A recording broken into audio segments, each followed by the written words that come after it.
With death strongly romanticized as it seems in Tolkien's Legendarium, it is no wonder that some may think he is endorsing suicide, especially with certain characters having committed suicide in the case of Turin and the Children of Hurin, or Denethor II in Lord of the Rings. However, more commonly it is believed, and this will be the main focus today, that since certain characters like Aragorn and Arwen decide for themselves the time is up and resign life at the end, it must be a hyper-glorification of death and thus suicide. With Turin and Denethor, it could be due to Tolkien's time serving in World War I that he was trying to get in their shoes and not particularly endorsing the decision. Both times it was a moment of despair. With Aragorn and Arwen, they wouldn't necessarily commit suicide.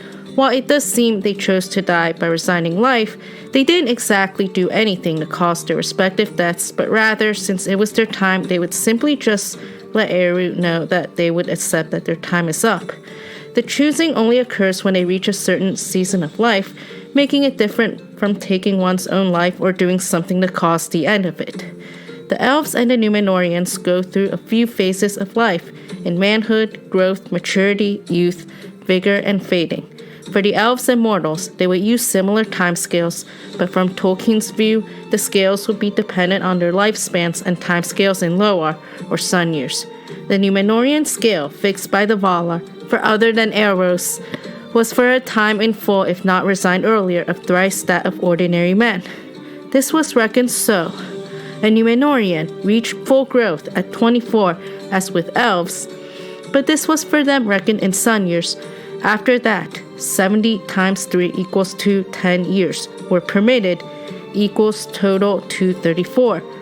But decline set in, at first slow, at the 210th year from birth, so that a Númenórean had an expectation of 186 fully active years after reaching physical maturity.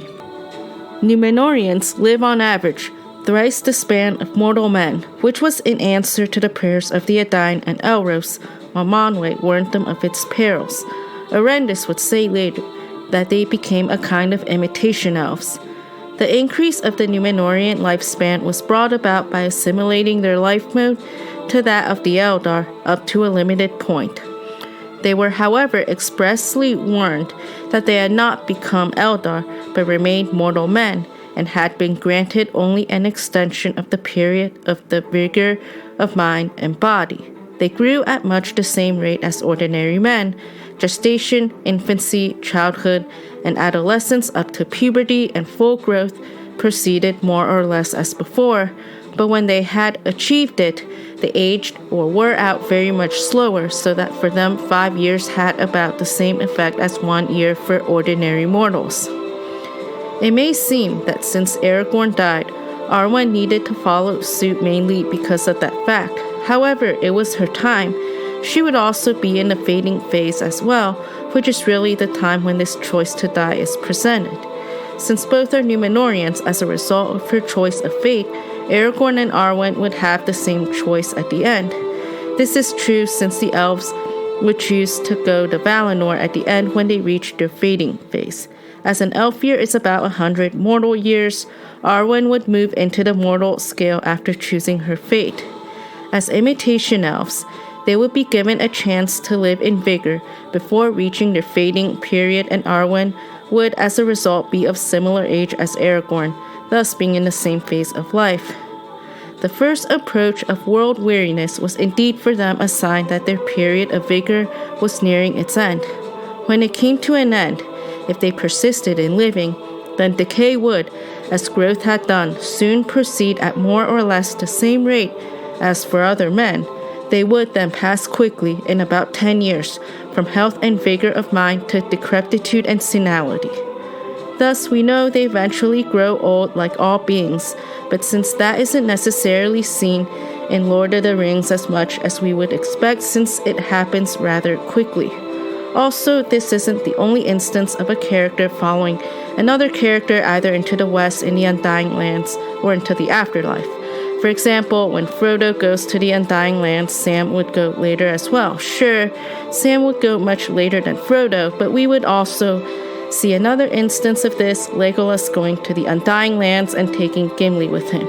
When Merry and Pippin died in the Fourth Age, almost at the same time, they would be laid next to Aragorn.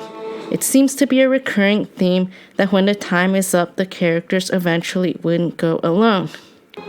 Also, as Númenóreans, the royal family or line of Elros was in general longeval and often lived for 400 years or a little more. In other families, 400 years was less often achieved, though in families who had become allied with the line of Elros by marriage in the earlier generations, longeval individuals often appeared. By this is meant that the weariness was not felt by the longeval until about the 400th year. How long they might have lived on into decrepitude if they had clung to life is not known, because in the early generations they did not do so, clinging to life and so in the end dying perforce and involuntarily was one of the changes brought about by the shadow and the rebellion of the Númenóreans. It was also accompanied by a shrinking of their natural lifespan. These things first appeared in the 14th generation, that is, after the death of Tar Atanamir in S.A. 2251.